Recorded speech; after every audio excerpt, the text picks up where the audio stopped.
Alors, deux mots peut-être pour ceux qui ne nous connaîtraient pas. Moi, je suis Amélie Deloffre et vous avez vu Lucas Francoum, mon associé. Ensemble, nous avons lancé Parlons Climat, donc, qui est une association. On a lancé ça il y a 3 ans. On est spécialisé dans l'analyse de l'opinion publique sur les enjeux environnementaux et climatiques, écologiques, etc. Donc, on analyse vraiment le plus finement possible le rapport qu'entretiennent les Français avec la transition écologique et tous ces enjeux-là.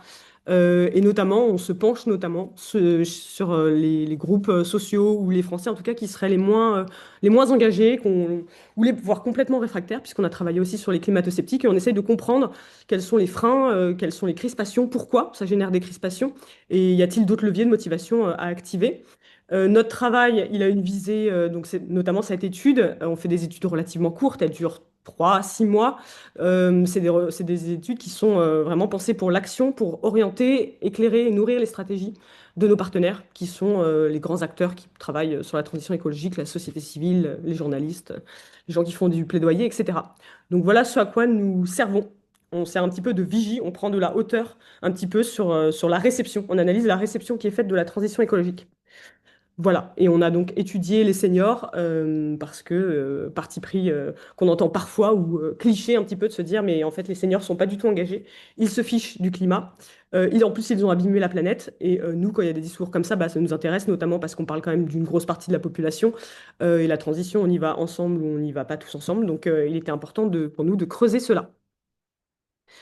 Quelques petites précisions méthodologiques et des partis pris. Donc nous, on fait une analyse de l'opinion publique. L'outil de base de référence, c'est le sondage. Donc on se sert de sondages représentatifs. La plupart de nos graphiques, quand il n'y a pas de légende, vraiment la source principale, c'est notre baromètre Parlons Climat qui s'appelle Les Français parlent climat de cette année. Certains ont vu passer l'étude. En fait, voilà, on interroge 4000 Français, on pose des questions très larges sur tout un tas de choses. Et en fait, on en publie une partie. Et ça nous permet, après, nous, d'avoir un jeu de données sur lequel faire plein de croisements et pouvoir étudier plein de choses tout au long de l'année. Donc, c'est ces données-là qui ont été utilisées, qui contiennent plus d'un millier de seniors, et qui nous permettent de faire des tris. On a aussi mobilisé les données en open data de l'ADEME. Et puis, on a regardé aussi, comme les plus de 65 ans et les seniors sont faciles à retrouver, c'est voilà, un groupe d'âge facile à retrouver sociodémographiquement, dans l'ensemble des critères, dans l'ensemble des sondages, un peu de référence comme Fracture française, le baromètre de l'adresse, qui est le baromètre de l'État. Voilà. Donc, on a mis tout ça à plat. Donc, ça, c'est le volet quantitatif, auquel s'ajoute un volet qualitatif. On essaye toujours de doubler ça avec des entretiens, puisque c'est bien de comprendre, c'est bien d'affiner, quoi. Donc, on a fait 35 entretiens individuels cet été en physique, visio, téléphone, avec 3 groupes, je dirais, répartis en 3 groupes, donc des seniors qui ne sont pas du tout engagés, d'autres qui le sont un peu, et des très engagés par choix. Et on a fait un focus, je vais vous expliquer après dessus. Euh, on complète cela, bien sûr, en lisant ce qui est déjà produit, toute la littérature qui est produite autour de ces enjeux, personne nous a attendu. On n'est pas les premiers forcément à défricher les sujets, mais notamment, il y a une étude qui a été menée en Suisse par Yann Rosset et Jasmine Lorenzini sur l'engagement climatique des seniors, qui nous a donné quand même quelques pistes et quelques billes méthodologiques, et on arrive aux mêmes conclusions, donc on est content. Et puis, on a lu aussi les travaux de Vincent Karadec, qui est le sociologue un peu spécialisé en sociologie de du vieillissement en France. On a, pour la première fois, si vous connaissez nos travaux, d'habitude, on zoome et on fait un focus sur les individus qui ne sont pas engagés pour essayer de comprendre comment on pourrait les engager. Là, on a fait un peu l'inverse en termes de méthodo. On a fait un focus sur les seniors qui sont engagés parce qu'on a déjà du mal à se représenter les seniors engagés, qu'est-ce qu'ils font. Et on a essayé du coup de faire des portraits pour montrer toute la diversité des trajectoires et des modes d'engagement. C'est super intéressant. Et puis, on a fait aussi on a commandé un benchmark au cabinet d'études Génératio où on a relevé une quinzaine de mouvements sociaux et d'initiatives remontées aux États-Unis, en Europe et en Chine pour voir comment les seniors se mobilisaient pour le climat et ce qu'on pouvait ressortir en fait comme levier d'action, comme discours, pourquoi ils se mobilisent et quels sont leurs modes d'action. C'est presque ma partie préférée, mais pour une contrainte de temps, je vous invite à la voir dans l'étude parce que nous ne la verrons pas ensemble, parce qu'avant de faire un focus, il faut que je vous brosse le portrait, les principales conclusions. Mais c'est super intéressant. Pour rappel, vraiment, on analyse un périmètre beaucoup plus large que l'écologie dans la mesure où les enjeux environnementaux s'inscrivent dans la vision du monde des individus et dans une vision de la société beaucoup plus large. Et donc, c'est toujours intéressant que ce soit nous en qualitatif ou en quantitatif, les questions sur l'environnement occupent une place presque minoritaire. Et ce qui nous permet après de recroiser, de faire des croisements, ce qui explique que dans cette étude, vous avez, et on va commencer par ça, une première partie sur qui sont les seniors, comment ils vivent, comment ils se perçoivent, quelles sont leurs valeurs et visions du monde. C'est absolument essentiel pour nous c'est parce que ça colore directement les enjeux environnementaux. Vous verrez, je ferai des allers-retours pour essayer de montrer comment ça peut influer. Mais dans la presse, en toute fin, dans les recos, on a essayé de faire des allers-retours entre ça, la réalité des seniors, et ce que ça veut dire, comment ça impacte les enjeux environnementaux. Toujours une approche aussi mixte, donc du sociodémographique, on est obligé de regarder par vote politique, par difficulté économique, etc. Ça, on y est habitué, mais nous, on mixe toujours aussi l'approche psychosociale, donc la valeur et les croyances des individus. Ici, on a mobilisé deux outils, notamment les familles de valeurs de destin commun, que vous connaissez peut-être, j'y ferai quelquefois référence, et la roue de Schwartz, que je vais vous expliquer juste après, qui nous a semblé intéressant d'utiliser puisqu'on s'appelle Parlons Climat. Et le premier conseil pour comment bien parler climat, la première des choses, c'est bien comprendre qu'on est différent et qu'on parle aux valeurs des individus qui ne sont pas les mêmes que celles que nous avons forcément nous. Et qu'il faut forcément les prendre en compte si on veut que nos discours puissent être bien reçus, performés et engagés. Plus spécifiquement, on va parler des seniors, mais en fait, les seniors, c'est trop large. Nous, on parle des baby boomers. Donc, c'est les 60-80 ans. Pourquoi ce choix-là? Un, c'est par la facilité. En fait, dans les sondages, quand on voit plus de 65 ans chez les panélistes, c'est des 65-80. Il y a très peu de plus de 80 ans. Donc, c'est ceux qu'on a sous la main et qui sont dans les instituts de sondage, quoi. Et puis aussi, 65-80, c'est une même génération. Si on était monté jusqu'à 90, on est sur la génération on appelle ça la génération silencieuse. Mais entre deux guerres, c'est pas la même génération. Et nous, ce qu'on voulait mesurer, c'est quand même l'effet génération aussi. Le fait d'être né après-guerre, d'avoir vécu pendant les 30 Glorieuses, en quoi ça donne une perception du monde et donc des visions des enjeux environnementaux spécifiques. Et c'est justement cette homogénéité qui nous a le plus intéressés. Vous allez voir, on va commencer par ça. Il y a chez les seniors beaucoup d'hétérogénéité comme le reste de la population. Il y a des petites retraites, il y a des gens très aisés, il y a des gens qui votent à l'extrême droite, il y a des gens qui votent à gauche. Tout ça, ça colore le rapport au climat, évidemment. Mais c'est quelque chose qu'on a déjà dit dans l'ensemble de nos rapports, c'est quelque chose qu'on retrouve dans l'ensemble de la population. Or, ce qui nous a frappé, en fait, qui n'était pas un parti pris de base, c'est l'homogénéité et ce qu'on appelle l'effet âge. Donc, est-ce que le fait d'être âgé, d'être à la retraite, d'avoir des soucis de santé, d'être plus âgé, d'être sur plutôt le déclin de sa vie, entre guillemets, ça change la perception En tout cas, ça colore. La réponse est oui. Et pareil, effet génération, comme je vous le disais, d'être né avant Internet, avant tout un tas de choses. Est-ce que ça colore le rapport au climat? On pense que oui, en tout cas, il y a des distinctions. Et en fait, c'est cette accumulation, parce que des entretiens semi-directifs, on en fait depuis 3 ans, on en a fait à peu près 130, je crois. Par effet cumulatif, en fait, on a entendu des choses qu'on n'avait jamais entendues chez d'autres classes de la population. Et donc, on s'est dit, mais là, c'est super distinctif. Ils ont en fait un regard et des choses qui sont différentes. Et c'est sur ça, ce sur quoi nous avons mis l'accent dans cette étude. Voilà. Puisqu'il va falloir essayer de rentrer en résonance avec ces spécificités. Juste en préambule, je voudrais rappeler donc qu'on s'intéresse à la génération des baby boomers qui ont grandi dans une phase de prospérité, d'optimisme, d'ascension sociale, etc. Avant Internet, je le disais, avant les réseaux sociaux, l'hyperconso, etc. Pourquoi je rappelle ça en fait? Parce qu'il y a quelque chose de très marquant quand on parle avec les seniors, c'est que leur vision du monde et donc des enjeux environnementaux entrent en balance avec ce qu'ils ont connu avant. Il y a toujours un effet de comparaison. Leur vision du monde, elle n'est pas absolue. C'est pas la société, elle est comme ça, ou la vie, elle est comme ça. C'est par rapport à ce que j'ai connu majoritairement dans ma vie. Et ça, si on veut faire ça, je pense, une bonne clé d'analyse et en tout cas d'empathie, de le comprendre. Quand les seniors trouvent la société extrêmement violente aujourd'hui et qu'ils sont beaucoup plus hauts que le reste de la population, alors qu'ils y sont moins exposés. Ils déclarent avoir moins été exposés à des faits de violence. Il y a les médias, l'effet des médias, etc. Mais c'est aussi que les incivilités, la manière de parler, les insultes dans l'espace public étaient absolument absents dans leur jeunesse, où il y avait l'obéissance, le respect, c'était très important. Et donc, ils ont l'impression que la société est plus violente, mais parce qu'ils ont connu autre chose.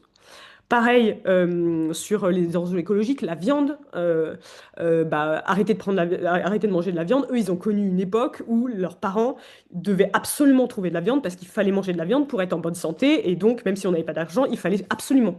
Il fallait se distinguer en achetant de la viande. Aujourd'hui, il faudrait se distinguer en refusant de manger de la viande. Donc, il y a des changements en fait qui s'opèrent pour eux très forts, voilà, que je pense qu'il faut qu'on puisse comprendre. Et pareil pour le bio ou l'écologie, beaucoup nous ont dit, ah mais l'agriculture bio, c'est ce que faisait ma grand-mère. Il n'y a pas besoin. Pourquoi il y a un label? Pourquoi ça coûte plus cher aujourd'hui? Voilà, sans voir qu'il y avait il y a un modèle qui a changé entre l'agriculture vivrière et un modèle économique bio qui demande plus de main-d'œuvre. Mais voilà, il y a toujours ce rapport à ce que j'ai connu et ce qui est aujourd'hui, et qui est très différent. Ils ont vécu et ils ont grandi à une époque qui n'existe plus. Et c'est intéressant. Juste en préambule, enfin, c'est pas en préambule, histoire de se mettre en chauffe. Si vous êtes partenaire de Parlons Climat et que vous connaissez nos travaux, ça va être facile pour vous de répondre, mais je vous pose cette question. On demande souvent aux Français, c'est une question de sondage assez classique qu'on retrouve chez l'ADEME et à peu près dans tous les sondages. Quelles sont les trois priorités pour vous, pour le pays? On leur propose des grands enjeux de société et les répondants doivent en choisir trois. En France, il y a un quart des Français qui mettent l'environnement dans ce top 3 des priorités. Et donc moi, je vous demande lequel des critères sociodémographiques suivants est le plus déterminant, influence le plus euh, pour prioriser les enjeux environnementaux et climatiques. Est-ce que c'est l'agglomération? En fait, il y a une différence et les urbains surpriorisent le climat. Est-ce que c'est l'âge? Il y a vraiment une génération, effectivement, climat avec, bah, c'est plutôt la jeunesse, en fait, qui priorise, quand on regarde en détail, le climat, comme priorité pour le climat. Est-ce que c'est les difficultés financières? Plus on a de difficultés, bah, moins on priorise le climat. Ou est-ce que c'est le positionnement politique, un clivage gauche-droite qui n'est en fait pas tant dépassé que cela? Et je lance mon sondage.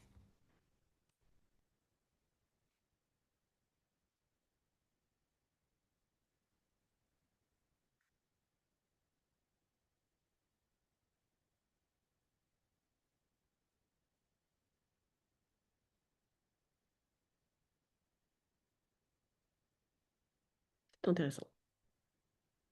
Ok. Alors, on est plus sur les difficultés financières. Ok. Je vais arrêter le sondage. Eh bien, presque. Presque.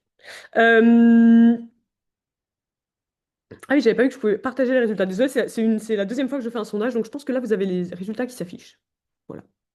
Eh bien, la réponse. Alors, la réponse, en plus, c'est classé dans l'ordre, en fait. Les réponses sont dans l'ordre. Ce n'est pas l'agglomération. Il y a très peu de différence entre les ruraux et les urbains. En tout cas, c'est pas ça qu'on retiendra. C'est pas, c'est pas super déterminant. C'est pas l'âge.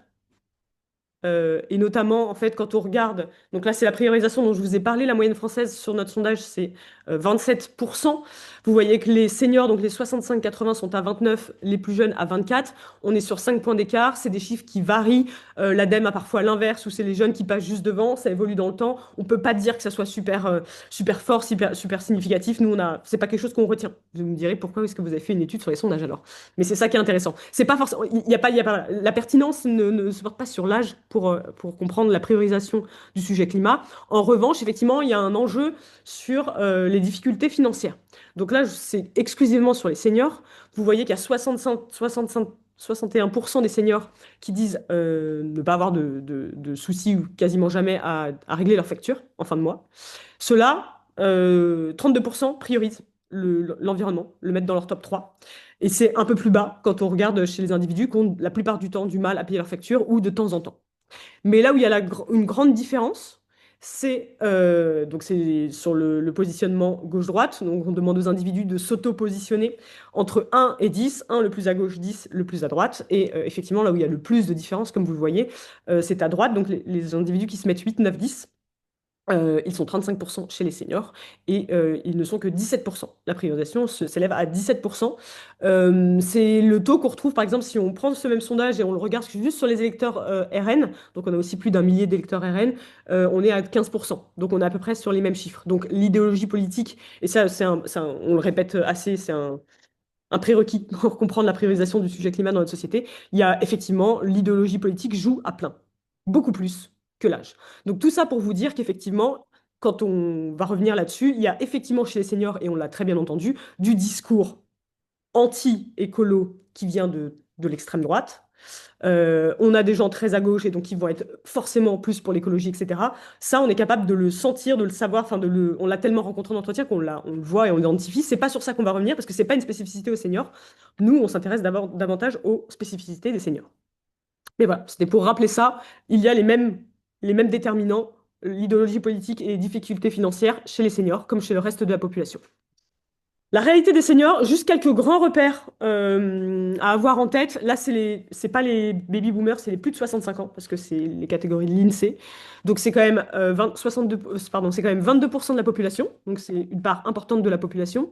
Ce qu'il faut garder en tête, c'est que c'est une classe d'âge qui jouit d'un niveau de vie supérieur à la moyenne, qui a un pouvoir d'achat libéré des contraintes parfois du crédit ou des enfants à charge, etc.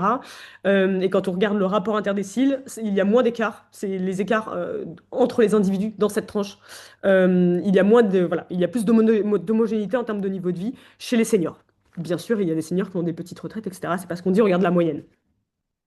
En termes géographiques, ils sont bon, un peu partout en France, mais on les voit un peu plus sur la partie sud, et notamment présents sur la façade atlantique et la façade méditerranéenne, ainsi que dans le massif central.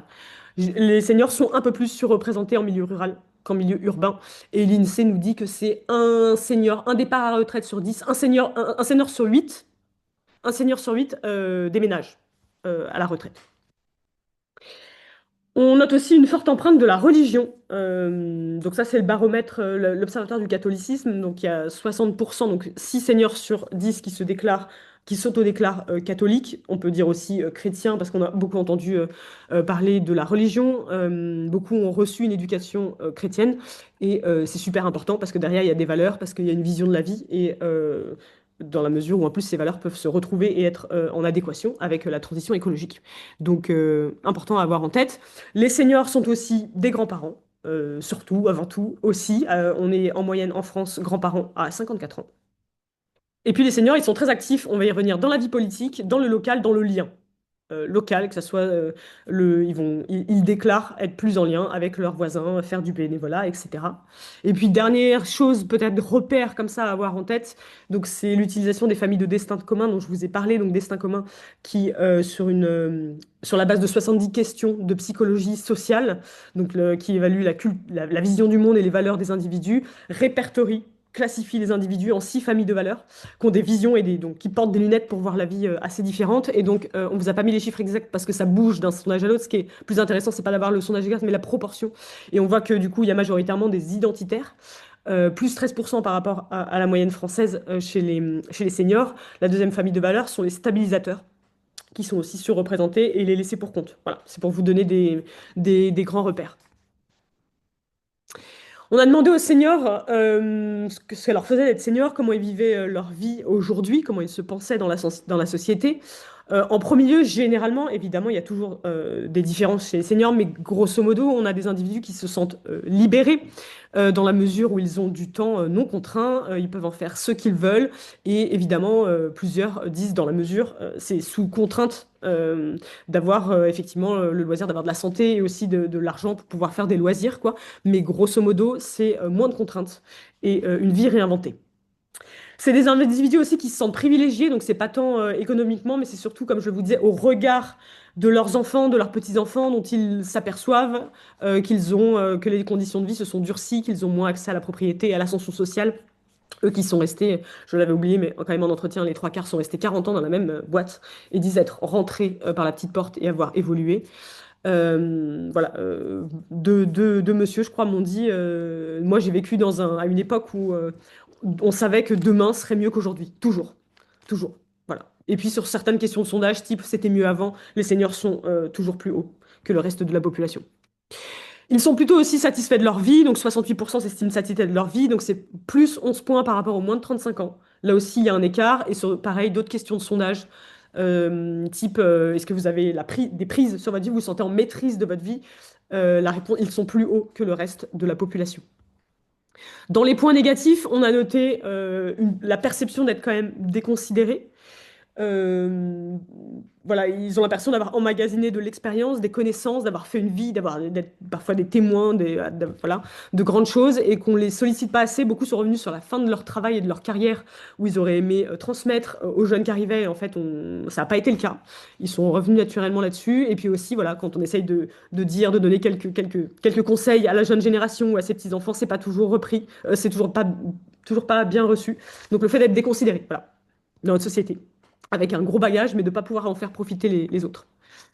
Et puis, ils se sentent mal représentés. 31% des seniors affirment que les gens comme eux ont une place et sont bien représentés dans la culture et les médias.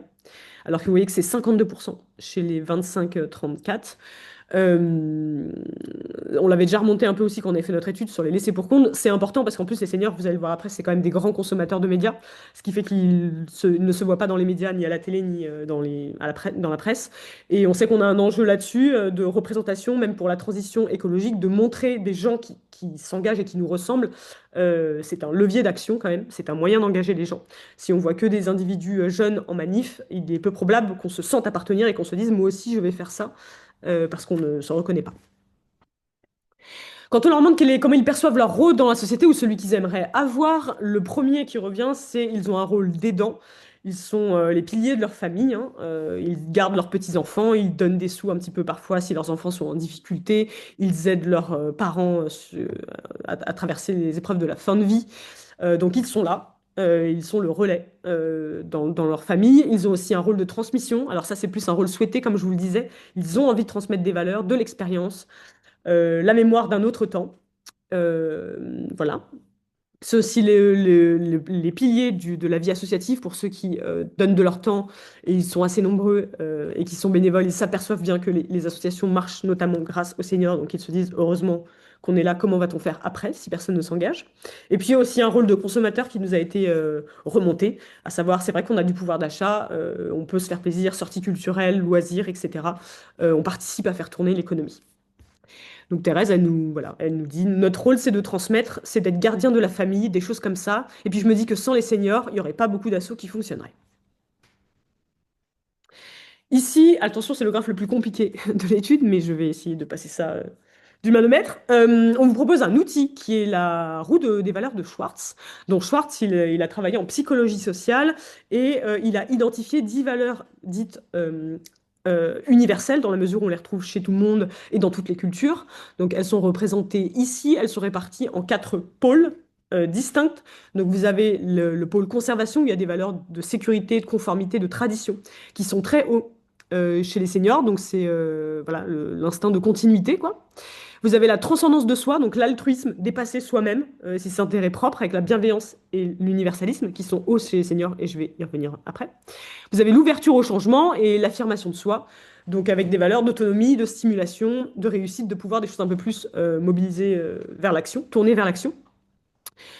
Schwartz a réalisé, donc a fait passer des questionnaires et a testé, a fait passer des questionnaires dans 20 pays, donc auprès de 30 000 individus, et il a essayé de savoir si il y avait des facteurs sociodémographiques qui influençaient plus ou moins la présence de ces valeurs chez différents groupes sociaux de la population. Donc il a testé le sexe, l'âge, le niveau de revenu et le niveau d'éducation, je crois. Il y a très peu de valeurs, il y a très peu de différences. Peut-être au niveau, il y a le niveau de diplôme, c'est-à-dire que plus vous êtes quand vous êtes diplômé, moins les valeurs un petit peu de conservation sont présentes. Bon, voilà. Mais là où il y a le plus de différence, en fait, c'est l'âge. Et donc, statistiquement, en faisant une corrélation, il a vu qu'il y avait une corrélation entre l'âge, plus on est âgé, plus les valeurs de conservation et de transcendance de soi, donc d'altruisme, avec deux grandes motivations, défendre ce qu'on a déjà construit, défendre nos acquis, et se relier aux autres, sont surreprésentées, si vous voulez. Donc là, je vous ai graphiquement représenté cette surreprésentation qui est du coup représentée, qui est vérifiée statistiquement. Ça s'explique si on doit dire les choses hyper simplement par le fait que quand on est jeune, on construit sa vie, donc on est beaucoup plus sur l'ouverture au changement, l'affirmation de soi, on construit et ensuite on se met dans une position un peu plus défensive, tournée vers les autres, on se décentre de soi-même quand on est plus âgé. On va pas faire en détail, mais nous, on voulait vous donner cet outil puisque, je vous le disais, parler climat, c'est avant tout parler aux valeurs des individus, s'apercevoir qu'on n'a pas les mêmes. On s'est permis de surreprésenter également l'hédonisme, dans la mesure où on parle aussi de retraite loisirs et voilà, d'individus qui profitent, parce qu'on est dans une société de consommation et de loisirs. Et donc ça se vérifiait pas statistiquement, mais c'était il y a 20 ans, mais on l'a quand même surreprésenté, parce que dans nos données, on a trouvé effectivement peut-être des choses qui se tournaient vers les loisirs. Je vous passe en détail ce que veulent dire ces valeurs. Elles sont dans l'étude. Mais voilà, gardons ça quand on doit adresser les seniors, des motivations de conservation et d'altruisme. On a ensuite demandé aux seniors en Cali comment ils jugeaient la France. Selon vous, comment vous diriez qu'elle est comment? En leur demandant 3 adjectifs. Et donc, ce qui ressort le plus, c'est la France, elle est triste, elle est endettée, elle est perdue, elle est intolérante, elle est inconsciente, elle est divisée.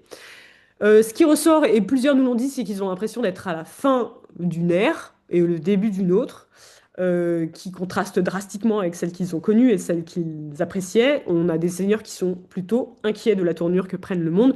L'inquiétude, vous avez le chiffre en dessous, 88% pensent que le pays va dans la mauvaise direction. L'inquiétude, elle est quand même, elle est forte chez tout le monde, hein, mais elle est spécifique. Ce qui est spécifique chez les seniors, c'est qu'ils la comparent, comme je vous le disais, avec ce qu'ils ont connu avant, et ils ont un sentiment vraiment de dégradation et de perte par rapport à ce qu'ils ont connu avant, des temps de stabilité, des temps de prospérité, des temps de solidarité.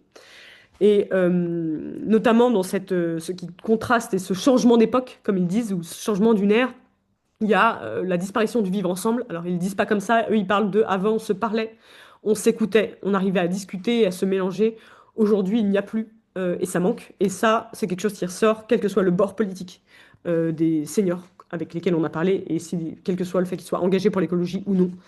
Il y a Daniel qui nous dit, dans ma famille, on discutait beaucoup. Bah pourquoi? Parce qu'on n'avait pas le nez sur le téléphone et sur la télévision. On était avec les personnes qui étaient autour de nous. J'ai l'impression qu'il n'y a plus de communication. Et puis il y a Joseph qui a passé sa vie, qui vient de déménager dans le Vaucluse, mais qui a passé toute sa vie à Marseille, qui dit bah, nous vivions à Marseille dans le 8e arrondissement, qui à l'époque recevait beaucoup de gens issus d'horizons divers et variés, des Italiens, des Pieds Noirs, des Espagnols, etc.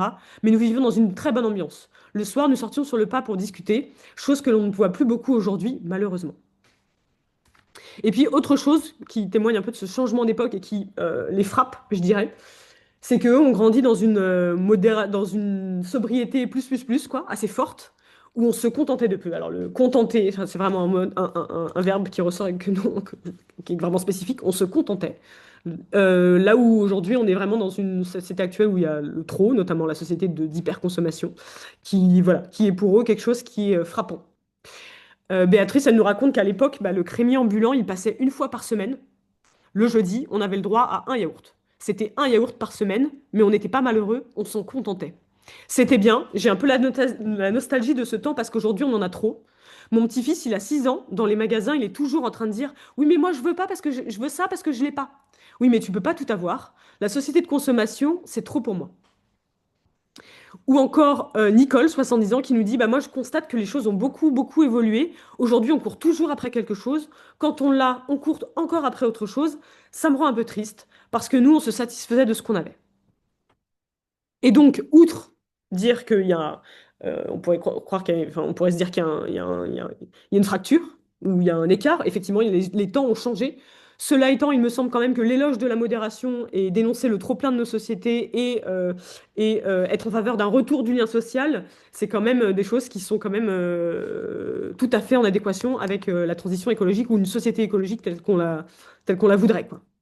Donc, il y a adéquation et il y a des lignes de clivage possibles pour regrouper les générations et les batailles. Regardons les priorités pour le pays. Là, je vais passer assez vite. Donc, c'est le fameux top 3 dont je vous parlais, ou sur lequel on a fait le quiz en début de séance, là. Donc les gens ont classé, les participants ont classé, les seniors ont classé les sujets qui leur semblaient prioritaires pour le pays. En premier lieu, l'insécurité. Donc on est toujours sur le même top 3 pour l'ensemble de la population. Insécurité, pouvoir d'achat, santé. C'est juste pas tout à fait dans le même ordre dans le reste de la population et notamment la population active. Du coup, on est d'abord sur le pouvoir d'achat. On l'a vu, les seniors sont un peu moins concernés. Ils se concernent aussi d'ailleurs beaucoup pour leurs enfants et leurs petits-enfants. Ils sont beaucoup plus hauts sur l'insécurité parce que la société leur paraît violente, etc. La santé, pour lesquels ils sont directement impliqués. Beaucoup ont déjà eu des maladies ou ont amené leurs parents en fin de vie, donc ils connaissent le milieu hospitalier, ils le fréquentent. L'immigration, qui est un sujet qui est aussi pas mal relié à la religion, avec des individus, pour le rappeler, hein, qui ont vécu à une époque où le catholicisme était extrêmement dominant et où il n'y avait pas d'autres religions dans l'espace public, ce qui est très différent aujourd'hui. Et donc, eux, voilà, c'est un changement, quoi. Donc, ça les interpelle. L'environnement et les tensions internationales. Sur les tensions internationales, on a effectivement aussi 8 points d'écart avec le reste de la population, dans la mesure où la guerre, pour eux, a réveille des mauvais souvenirs, quoi. Vraiment, elle était prégnante dans les récits, ou en tout cas, parce qu'ils sont nés après-guerre. En tout cas, elle était encore proche, je dirais. Et certains ont vécu la guerre d'Algérie, enfin, ou étaient soit en Algérie, soit leurs parents ont vécu la guerre d'Algérie. Donc, le fait de parler de guerre, pour eux, c'est vraiment un mot très important et qui réveille de mauvais souvenirs. Voilà. Je passe relativement vite là-dessus. À bien garder en tête que les seniors vraiment se distinguent par le fait vraiment d'avoir une appétence pour les sujets politiques, l'actualité politique et d'aller voter très forte. 53, la moitié disent suivre l'actualité politique très régulièrement, c'est le double des plus jeunes. Alors effectivement, ils regardent beaucoup et ils ont du temps, on pourrait se dire qu'ils ont du temps pour regarder les médias, mais à l'oral et en entretien, ils nous disent que non, ils suivent depuis toujours et c'est important de suivre la politique. Pareil, on a dans les mêmes proportions, la moitié disent parler de politique avec leurs proches autour d'eux.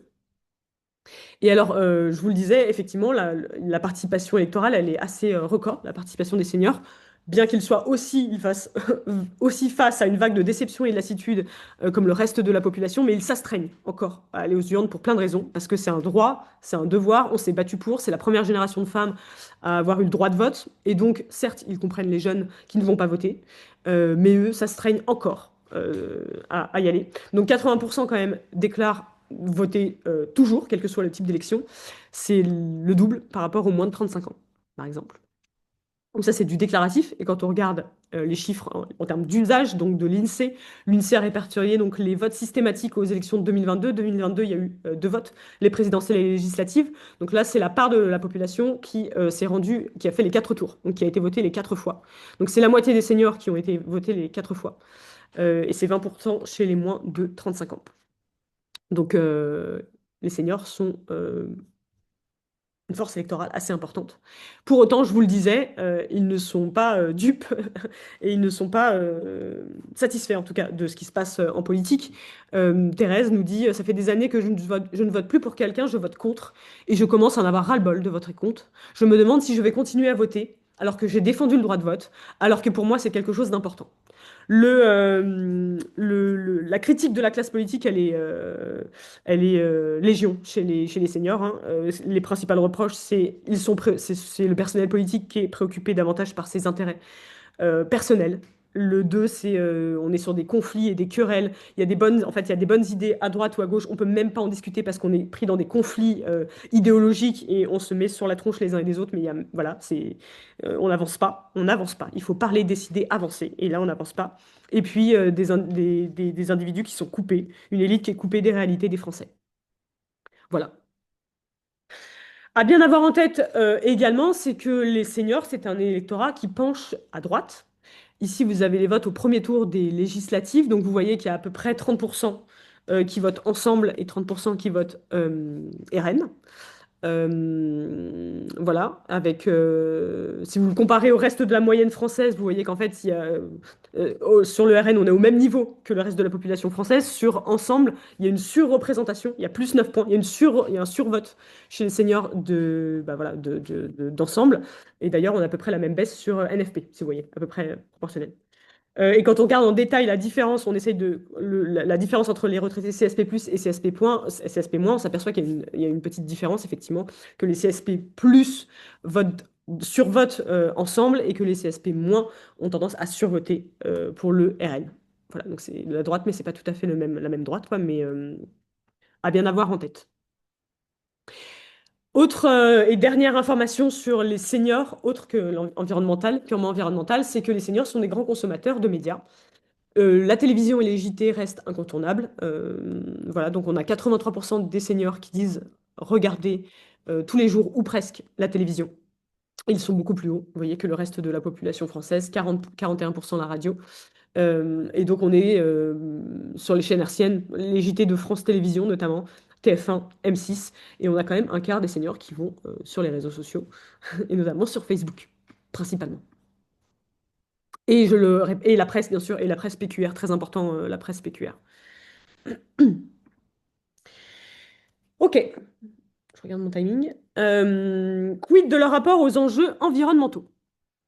Là, on leur a demandé quels sont les acteurs, on leur a pas demandé, c'est les données de l'ADEME, quels sont les acteurs qui vous paraissent les plus efficaces pour résoudre le changement climatique. Ils avaient le droit à deux réponses. Ce qu'il faut retenir, c'est que comme l'ensemble de la population, les acteurs qui sont le plus attendus, c'est l'État et les citoyens. Sur ça, ça ne bouge pas, c'est à peu près au même niveau. C'est l'État en priorité qui est perçu comme légitime et efficace, qui est attendu, et les citoyens doivent faire leur part. Ça change pas.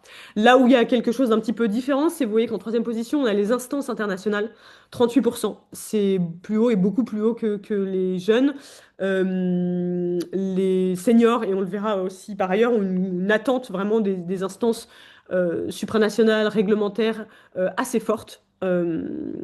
Voilà, assez forte. Là où les plus jeunes vont attendre davantage par exemple des entreprises, ils sont très hauts sur les entreprises ou des assos et des fondations. Vous voyez qu'on n'a pas, c'est pas les mêmes émetteurs, et en tout cas, c'est pas les mêmes acteurs qui sont attendus ou perçus comme efficaces par ces deux générations-là. Je me permets de dire que je fais toujours des comparaisons entre les jeunes et les plus jeunes et les plus anciens, pas pour les opposer, hein. C'est juste que c'est là où il y a le plus d'hétérogénéité. Et parce on présuppose qu'il y a un clash des générations, donc on interroge ces deux générations-là et on les met en regard parce que c'est là où il y a le plus de différences, donc c'est le plus intéressant. Mais loin de nous l'idée de les mettre dos à dos. Et effectivement, il faut souligner que, il y a 12% des seniors dont on leur demande qui serait le plus efficace pour résoudre le changement climatique, qui répondent personne. On n'a pas de réponse tout arrêtée pour comprendre sur le personne. Il y a une forme de fatalisme, il y a une forme peut-être de climato-scepticisme, il y a une forme voilà, on n'y arrivera pas derrière ça. Et effectivement, qui est à noter, qui est beaucoup plus haut que chez le reste de la population. Pour autant, quand on regarde, nous, il y a des postures un peu, on appelle ça des postures d'opposition qu'on suit, qui sont le climato-scepticisme, le technosolutionnisme et le libertarisme que l'on suit.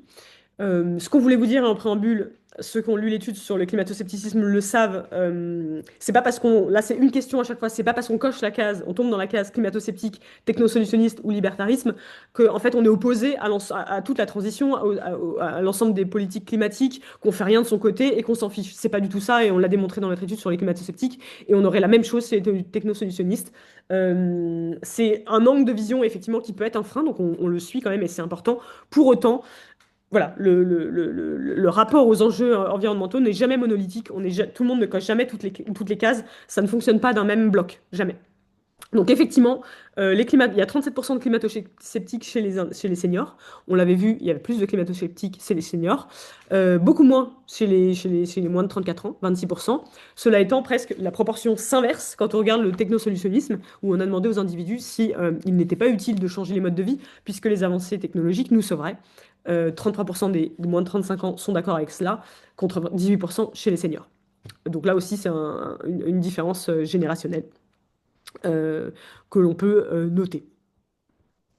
Et le libertarisme, c'est le fait de privilégier les choix individuels, quitte à aller moins vite sur la protection de l'environnement. Mais ce qui prime pour moi, c'est de respecter ma liberté, de circuler, d'agir, de choisir, etc. Et donc là, on est 33%, c'est à peu près les mêmes chiffres au sein de la population. Je passe rapidement là-dessus pour dire qu'effectivement, il y a pas de défiance. La figure des scientifiques, elle est centrale pour l'ensemble de la population et également pour les seniors. Il n'y a pas énormément de différence. 72% des seniors pensent que les scientifiques évaluent correctement les risques. Et 28% pensent qu'ils exagèrent. Donc là, c'est au même niveau, c'est les données de l'ADEME. Et puis les seniors sont aussi les personnes qui sont perçues comme le plus dans leur rôle quand elles parlent de changement climatique à 88%, donc 4 points plus haut que le reste de la population. Et on note aussi la prédominance des maires et des élus locaux. Voilà. Mais sans oublier les assos, les acteurs économiques, etc. On se doutera que les seniors, c'est pas forcément les influenceurs et les sportifs qu'il faut mobiliser pour parler aux seniors. On s'en serait douté. Ensuite, on a une question sur la perception du terme écolo. Toujours en entretien, on demande, et vous, est-ce que vous êtes écolo? Et donc là, les gens, ils s'ouvrent sur être écolo, pas écolo, ce qu'ils font, etc. C'est très libre, c'est très vaste. Et on est habitué à avoir des positions un peu différentes. Ce qui ressort chez les seniors, c'est que globalement, il y a plutôt une vision négative, mais alors il y a négatif et négatif, je vais essayer de vous l'expliquer, qui va de la détestation, donc à droite, là, chez les individus qui sont anti-écologiques, il y a une détestation, clivage idéologique politique très fort, à juste une mise à distance en se disant, ça me représente pas, c'est pas ma manière de faire, d'opérer, de parler, de me mobiliser, et du coup, bah, je vais pas me dire écolo, alors même qu'en fait, j'ai tous des attributs écolos. Donc dans les plus anti, on a classique, j'aime pas les écolos de gauche. L'écologie, c'est de gauche, et donc je suis plutôt d'extrême droite, donc je n'aime pas les écolos. Je reviens pas sur le verbatim, mais grosso modo, c'est ça. On a les écolos sont trop extrêmes, donc là on a, bah non, moi je suis pas écolo.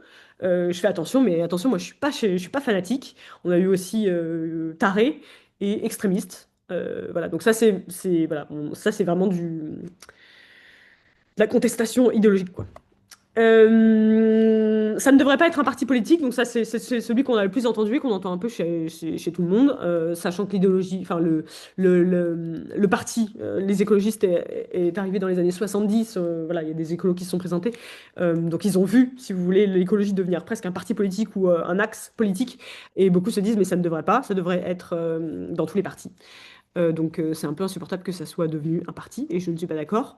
On a une autre typologie qu'on a pas mal remontée, notamment qu'on avait fait l'étude sur les laissés pour compte.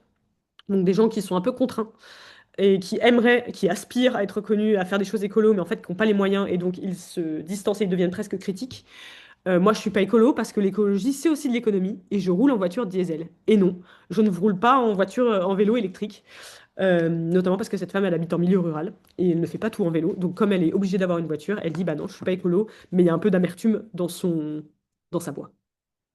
Et enfin, là, vous avez un seigneur qui est très engagé, qui dit, bah moi, j'aime pas trop le mot écolo parce qu'il y a une connotation partisane. Bobo écolo, c'est péjoratif.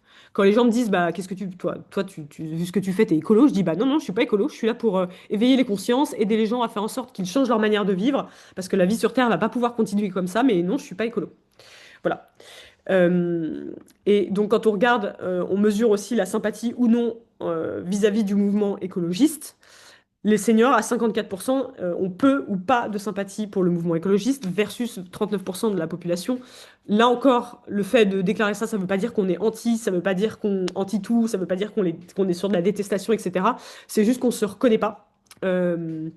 Dans les actions menées. Et ce que je peux vous donner comme autre bille, parce que là on ne le voit pas, mais c'est dans le focus sur les seniors engagés, il y a un moment où on dit que les seniors engagés, hein, qui sont vraiment dans des assos vraiment, et qui ont un mode de vie qui, voilà, individuel et des engagements collectifs, donc ils sont écolos, quoi, vraiment. Euh, Ont une faible identité écolo, notamment parce que eux estiment que c'est partisan, que c'est parfois dogmatique, et en fait on est sur des individus qui sont très en lien. Ce qui ressort en quanti quand on creuse, c'est des gens qui ont une grande confiance sociale, qui sont très en lien avec les autres, qui ont fait leur vie et qui appartiennent à plusieurs groupes sociaux, donc de la religion, les anciens collègues, les assos par-ci, par-là, etc. Et donc une de leurs identités est effectivement écolo, mais ils en ont plein, ils ont plein de casquettes et ils n'ont pas du tout envie de se la ramener et d'être écolo ou de dire ce qu'il faudrait faire. Ils sont parfois plus écolos que leurs enfants ou leurs petits-enfants, et ils ne tiennent pas à être toujours en train de dire il faut faire ceci, il faut faire cela, et donc ils se distancient de cela. Et aussi parce que la polarisation affective, à savoir être en détestation d'un clan, d'un individu parce qu'on n'est pas du même bord politique, ne leur convient pas. Voilà, plus la radicalité, effectivement, les actions sont jugées trop radicales pour certains. En tout cas, il y a 10 points d'écart, vous voyez, avec les plus jeunes. Notamment, je vous rappelle, c'est des individus chez qui les valeurs d'obéissance, de respect de l'ordre, etc., et d'autorité sont très fortes. Il leur a été inculqué très fortement, et donc on peut imaginer que des actions de blocage ou de jet de peinture, etc., contreviennent à l'ordre public, et du coup, les tendent, et en tout cas, ne leur convient. C'est pas leur mode d'action. Voilà. Donc il y a une place pour de l'écologie senior en dehors du mouvement écologie, en dehors des mouvements écologistes. Est-ce que c'est des individus qui sont concernés? Effectivement, ils sont concernés, mais pas pour eux. Ils ne se sentent pas concernés pour eux. Ils ont l'impression que, comme beaucoup, hein, comme le reste de la population, la perception des impacts est lointaine. À 50 ans, on est tous d'accord qu'il va y avoir des impacts dramatiques, mais pas à 5 ans. Donc il y a quand même 7 seniors sur 10 qui pensent que le changement climatique sera très préjudiciable pour les générations futures. Donc là, vous avez deux motivations différentes. Dans les mobilisations seniors qu'on a vu passer, il y a deux exemples qui répondent à chacune de ces motivations. Il y a les aînés pour le climat en Suisse. C'est 2000 femmes qui se sont regroupées pour assigner en justice l'État en leur disant, vous ne protégez pas assez, on est des femmes, avec les épisodes de canicule, on est les premières touchées. Et donc à décéder. Donc vous devez nous protéger, et elles ont gagné au bout de 7 ans. Et sur l'autre volet, on a tout un réseau qui s'appelle les grands-parents pour le climat, qui ont émergé, je crois, en Norvège, mais il y en a partout en Amérique du Nord, en Luxembourg, en Suisse, et nous, ça vient un peu de fermer en France, mais en Belgique, etc. Très fort, et donc qui sont mobilisés exactement là-dessus, sur cette motivation qui est je suis grand-parent, je vais me mobiliser pour mes petits-enfants. Donc nous, on a perçu en tout cas que c'était un levier de motivation assez fort. Voilà. Et donc Eliane, elle nous dit, moi je suis plus près de la porte de sortie que de la porte d'entrée. Donc les années qui me restent à vivre, je vais les vivre. Mais ma petite fille, elle a 9 ans et demi et je me dis, qu'est-ce qu'elle va avoir? Qu'est-ce qu'elle va vivre? L'eau polluée, tout est pollué, ça fait vraiment peur. Voilà. État de la planète. Alors ça c'est une question parce qu'on entend encore une fois une sorte de cliché qui disent bah, les seniors ils ont abîmé la planète, ils en ont rien à faire. Ils sont responsables, ils ont consommé n'importe comment. Et donc c'était intéressant de leur dire, voilà, on dit parfois un peu ça, que vous seriez responsable de l'état de la planète. Qu'est-ce que vous en pensez? Ils plaident responsable, ils plaident inconscience, mais ils plaident jamais coupable. Et notamment, ils plaident jamais coupable parce que ce qu'ils expliquent, c'est qu'ils étaient pris dans un système économique politique et que quand on est dessus et que nous arrivent des nouvelles normes de consommation, on consomme, on ne peut pas savoir à plus de 50 ans ce que ça va engendrer. Et pour vous expliquer ça un peu mieux, enfin moi, il y a un monsieur qui m'a fait une réponse qui était éclairante, donc je vous la partage, qui m'a dit c'est la même chose avec les réseaux sociaux aujourd'hui. Nous, on a vu émerger les réseaux sociaux, on a tous été sur Facebook, on a tous été sur Twitter, on a tous été partout, on a encore tous les réseaux sociaux. On est aujourd'hui au fait de tous les effets négatifs pervers qu'ont les réseaux sociaux sur nos vies, sur nos santé mentale, etc., sur les élections, enfin n'importe quoi, et pourtant on est encore dessus. Est-ce qu'on est coupable d'avoir utilisé les réseaux sociaux? Je vous laisse répondre. On pourrait tous massivement les quitter, ce que nous ne faisons pas, et pourtant nous sommes conscients. Donc c'est exactement ce qu'ils nous disent sur la société de consommation. On a eu des possibilités de consommer. On les a prises. Voilà, il y a eu de l'ascension sociale, etc. Et la dernière chose, pardon. Donc là, je vous ai mis quatre typologies de réactions. Les gens qui se disent on aurait pu s'en rendre compte et se mobiliser, en fait, ils voient ça à rebours en se disant il y a eu le rapport Meadows, en fait, il y a eu Relais du Mont, voilà, les premiers écolos, ils le savaient, donc on aurait dû les écouter. On aurait dû, mais ils disent ça à rebours. La majorité des gens disent en fait, on savait pas. Et il y en a quelques-uns aussi qui disent attendez, faut différencier consommation et surconsommation dans la mesure où ils disent mais en fait, qui consomme aujourd'hui sur Chine? Euh, qui prend l'avion tous les 4 matins, c'est pas du tout les seniors. Donc il y a une accélération des biens et de l'accumulation de biens qui est pas du tout de leur fait, qui est plutôt de la jeune génération. Voilà, donc c'est à distinguer. Chantal, elle nous dit, on a profité inconsciemment, c'est vrai. On s'aperçoit que maintenant, il y a plein d'effets négatifs. On a été consumériste et on s'est peut-être fait avoir. Je dis pas qu'on n'est pas responsable, mais on était inconscient. On croyait nourrir bien les gens, on croyait faire bien les choses, et puis on s'est aperçu qu'on était rentré dans un système où on a fait pire que mieux, et on a généré des maladies, on a généré plein de choses négatives, mais en fait, on savait pas. Et Madeleine a dit, bah, moi, je me sens absolument pas responsable, hein. C'était des décisions politiques, elles ont été prises, et ça passait bien au-dessus de la tête des gens. C'était les industriels, les constructeurs de bagnoles, les mecs des travaux publics, et puis le gouvernement aussi. Effectivement, je fais partie d'une génération qui a pris son envol au moment où tout ça explosait, et donc oui, j'en ai profité si on veut. Quand on a vécu suffisamment longtemps, on se rend bien compte que les trois quarts des besoins étaient créés par le marketing, la publicité. C'est extrêmement pervers le système dans lequel on a fini par accepter de vivre. Moi, ça m'a beaucoup marqué. On n'est pas responsable et on s'est fait avoir, quoi. Et voilà, quand on est, notre étude, et on est tous là aussi pour chercher des leviers de mobilisation et pour comprendre quel est l'état d'esprit des seniors et en quoi ils pourraient être raccord avec la transition, bah là encore, je pense que changer le système, alors il faut voir comment on l'adresse et dans quelle mesure, voilà, pas trop radical, vous l'avez vu avant, mais c'est en adéquation avec les changements que demande la transition écologique. Dernière partie, je vous avais dit, ça va déborder de 10 minutes, mais je vais la faire en 10-15 minutes. Euh, Ça, c'est une grande interrogation. Donc ça, c'est aussi la méthodologie qu'on a un peu prise et dont on s'est inspiré sur l'étude suisse dont je vous parlais en préambule. C'est qu'on parle beaucoup d'engagement. Et on se dit, bah, les seniors, ils ne sont pas engagés. Mais attendez, qu'est-ce que ça veut dire l'engagement? Les jeunes, la génération climat, elle est engagée parce qu'elle va en manif et qu'elle mange plus de viande. Très bien. Mais en fait, on n'a pas tout regardé. Et donc, comme l'engagement écolo n'est pas défini, en fait, en des termes très précis, on a regardé et on a étendu ce que les chercheurs appellent le répertoire d'action, donc l'ensemble des modes d'action qu'il est possible d'activer. On a tout mis à plat et on s'est dit, qu'est-ce qui est fait par les plus jeunes, qu'est-ce qui est fait par les seniors, et ensuite, on pourra se positionner là-dessus. Donc, on a regardé les éco-gestes, la consommation engagée, les actions contestataires, l'engagement associatif et l'engagement politique. Je passe très vite sur les éco-gestes parce que c'est pas le plus intéressant. Par éco-geste, on entend des habitudes ou des petits gestes simples à mettre en place, donc qui sont pas très encombrants, qui ne demandent pas de changer toutes nos conditions de vie. Donc on dit souvent que c'est un peu facile à faire. Pour autant, si on regarde les éco-gestes qu'on demande quand même de couper le chauffage, de trier, d'éteindre les appareils électroménagers, etc., les seniors sont beaucoup plus hauts que les plus jeunes, que les moins de 35 ans, sur les éco-gestes. On peut dire que c'est un geste peut-être hérité de l'enfance ou le gaspillage quand même. C'était quelque chose de très prégnant. La modération, faire attention, voilà, c'est très important. À savoir que les éco-gestes aussi, on en parle, c'est mobilisé très fort dans les entretiens individuels chez les individus qui sont les moins engagés, qui ont peu de vision systémique et qui, voilà, quand on leur demande vous êtes écolo, qu'est-ce que vous faites pour l'environnement? Quand les individus vous parlent que des éco-gestes, c'est les individus qui font le moins et qui ont le moins de vision et de connaissances sur le sujet. Voilà. Et ça leur permet, eux, de se sentir un peu écolo. Bah, moi, je trie, je fais ci, je fais ça. Mais voilà, en fait. Et ça, c'est commun, c'est pas senior, hein, c'est commun à toute la population française. Plus intéressant, quand même, à observer, c'est la consommation engagée. On a listé ici, on a agrégé et consolidé des données et de l'ADEME et des nôtres pour avoir une diversité de consommation. Ce qui vous regardez, donc vous avez en jaune les pourcentages donc de moins de 35 ans qui disent faire cela. C'est la déclaration je le fais déjà. Et en vert, les seniors, vous avez des drapeaux. On a, pour montrer qu'il y a des différences générationnelles. Donc il y a des drapeaux verts et jaunes sur les items qui sont beaucoup plus pratiqués par une génération que l'autre. Donc où il y a au moins 10 points d'écart entre les générations. Et là, on s'aperçoit que, bon, déjà, il y a beaucoup de verts. euh, pour info. On aurait pu prendre aussi d'autres. Ça dépend aussi évidemment des questions qu'on pose, hein, évidemment.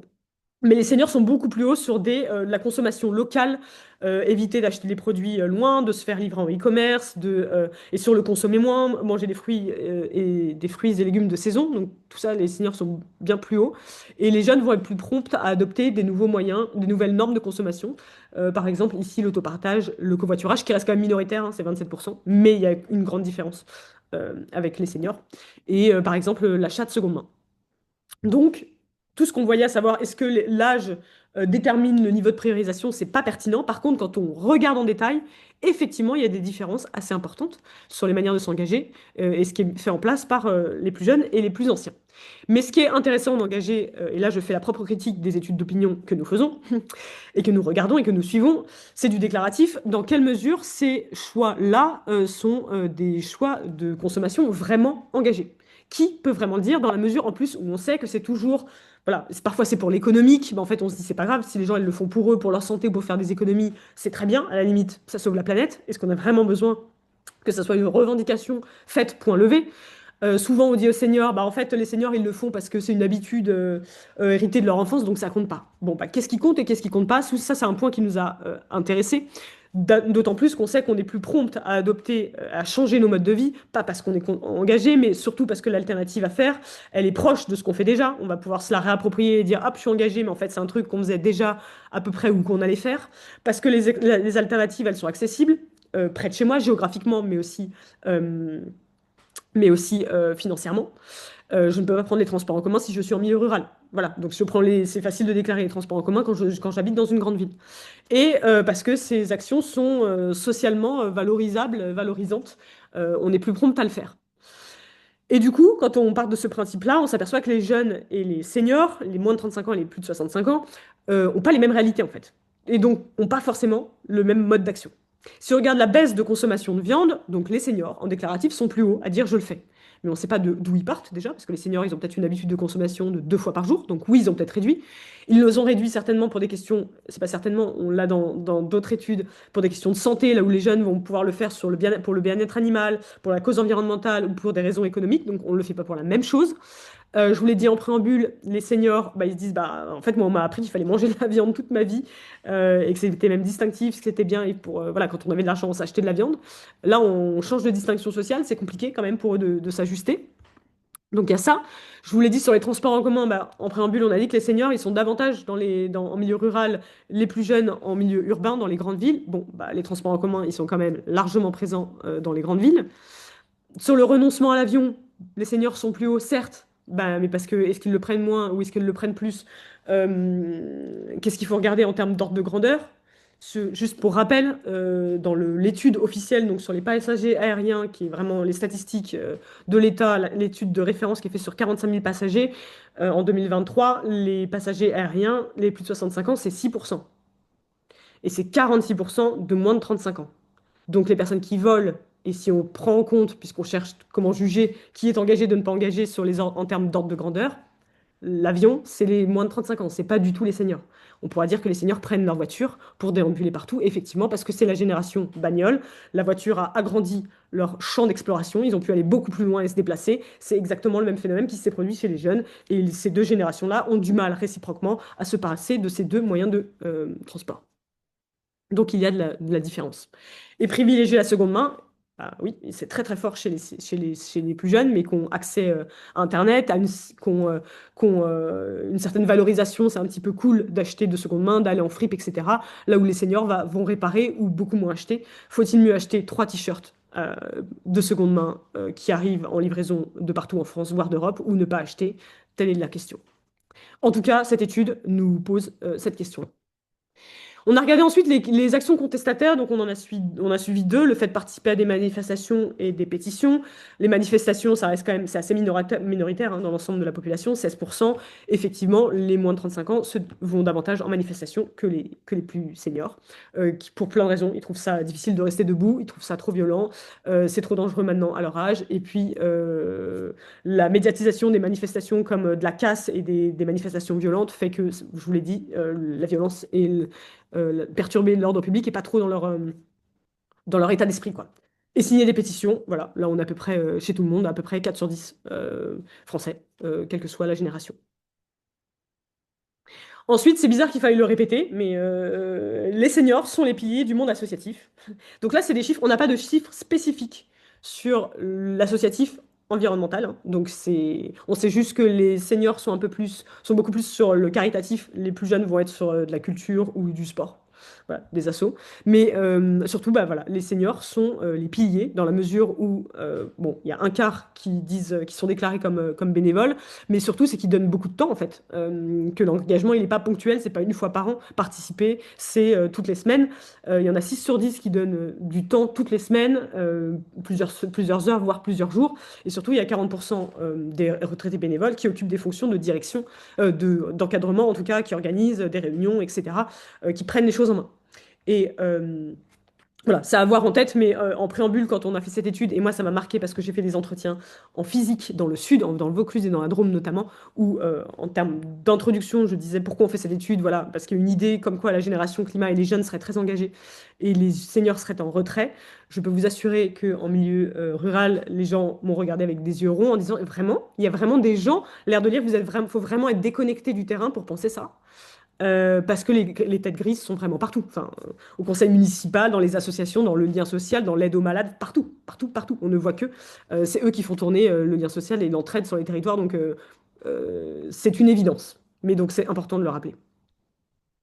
Et puis, il y a aussi une participation qui est plus passive, qui est le don financier. Là aussi, les seniors donnent plus régulièrement et donnent plus en termes de montant que le reste de la population.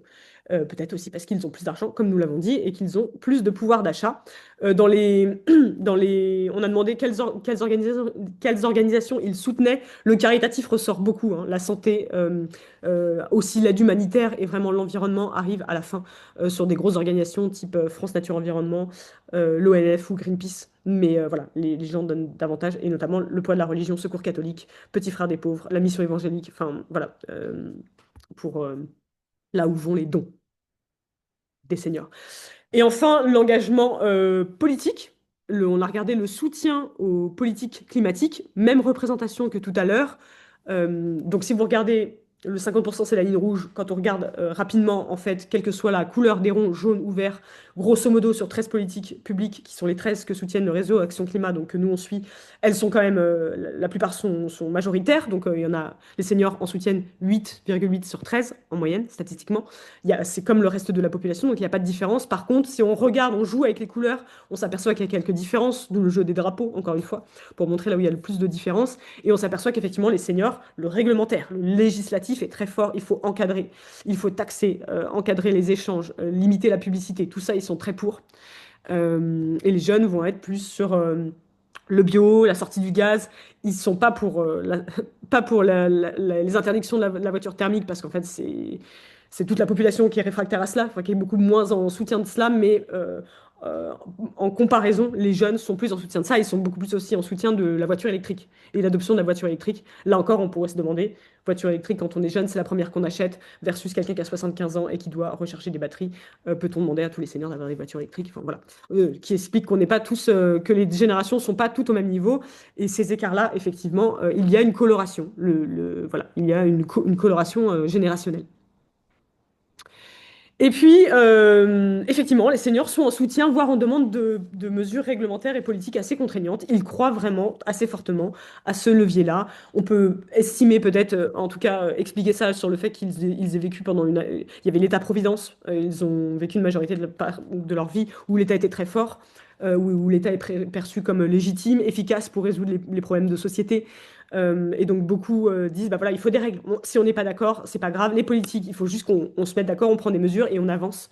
Et puis la rhétorique du sacrifice, de se mettre d'accord, de faire des compromis, était très prégnante. En tout cas très distinctive parce qu'on n'entend pas du tout dans l'ensemble de nos autres entretiens. Mais le nombre de fois où les individus, en tout cas, c'est du déclaratif, on ne sait pas comment ça se passe derrière, mais se disent en capacité d'accepter les concessions, le compromis, le faire des sacrifices. Aujourd'hui, on ne sait pas faire des sacrifices pour l'intérêt collectif, et ça, ils trouvent pas ça normal. Donc, on a des individus qui disent, en tout cas, être en mesure d'accepter des choses pour le collectif, et pas que l'individuel. Voilà, et donc cette troisième partie nous ouvre un questionnement que j'ai déjà amorcé avec vous, hein, qui est dans quelle mesure peut-on attendre les mêmes comportements pour tout le monde en matière d'engagement écologique, alors qu'ils n'ont pas le même coût pour tous, selon où on se trouve dans la société. Voilà. Est-ce qu'on peut avoir des ruraux qui se baladent à vélo? Est-ce qu'on peut avoir des seniors qui changent de voiture? Est-ce qu'on peut avoir des classes populaires qui s'achètent une voiture électrique ou qui mangent bio si c'est plus cher chez eux? Voilà. On peut se poser cette question-là. Et l'engagement individuel doit-il primer sur l'engagement collectif?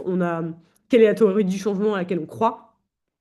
Notamment parce que si on n'est que sur arrêter de prendre l'avion et arrêter de manger de la viande, bon, on va dire que les juniors, les moins de 35 ans sont bien placés, et encore, puisque non, quand on regarde dans les statistiques, c'est pas les seniors qui prennent l'avion. Mais si on se dit qu'il faut faire passer des règles et encadrer, bah là, on se dit, ah, bah les seniors ont du poids, d'autant plus qu'ils sont quand même surreprésentés dans l'électorat, et que quand les partis regardent les données de sondage pour savoir leur électorat en quoi ce qu'ils soutiennent ou non, ce qu'ils pourraient soutenir ou non, bah en fait, ils écoutent beaucoup les seniors, puisque les seniors sont surreprésentés dans leur électorat, notamment à droite. Donc, poids hyper important.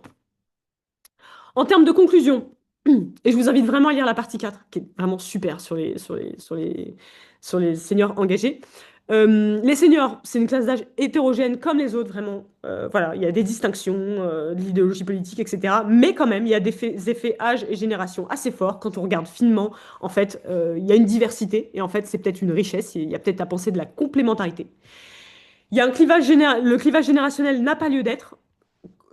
Quand on vient de mettre tout ça à plat et qu'on a regardé tout le répertoire d'actions, c'est difficile de se positionner et de dire qu'il y a une génération qui est plus engagée qu'une autre. Elle l'est différemment. Ça nous amène à nous réinterroger sur ce qu'on entend par être engagé ou non. Et les seniors ont un rôle absolument déterminant. Ils ont beaucoup de liens sociaux, ils sont très connectés, ils ont beaucoup d'épargne en banque, ils votent. Et puis, voilà, enfin, ils ont du temps, ils ont des compétences qu'on n'a pas encore assez utilisées, qu'ils veulent utiliser. Et puis, il y a une opportunité qui est que la retraite solidaire, comme l'appelle la chercheuse Guimard, tend aussi voilà, qui tend à valoriser l'utilité sociale, tend à augmenter dans notre société. Il y a évidemment des seniors qui sont sur une retraite loisir, donc profiter des enfants, voyager, etc.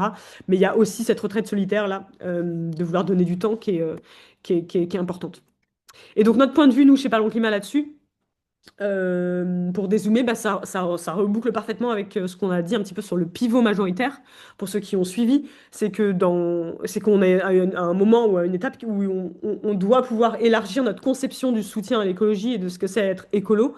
Si on veut pouvoir engager plus largement la population, il y a une forme d'écologie qui s'est ancrée, qui est jeune, qui milite, qui vote à gauche, qui mange pas de viande, qui est végétarien et qui prend l'avion, qui s'est presque imposée, donc presque on pourrait dire, on déteste le terme, mais écologie dominante sans le vouloir, mais qui est dominante dans les représentations en tout cas, alors qu'en fait coexistent dans notre société d'autres manières de s'engager.